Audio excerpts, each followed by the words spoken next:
Beta cell function was only 27%. இப்போ வந்து 83. This is the ultimate, this what we want actually. Okay okay.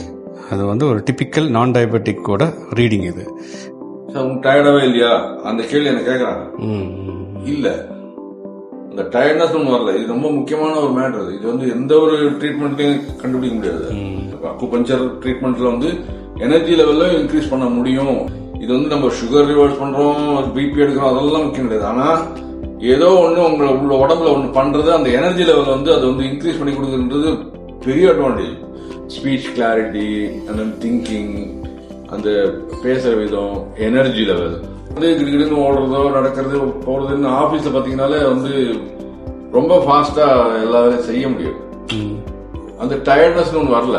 நான் என் கூட இருக்கிற colleagues எல்லாம் பாக்குறேன், நான் வாக் பண்ற ஸ்பீடோ இல்ல நான் போற டைமிங்கோ அந்த டைமிங் மேட்ச் பண்ண முடியல.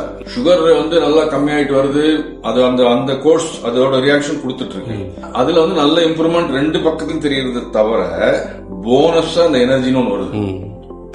அது முக்கியம். அவ்வளவுதான். Thank you very much.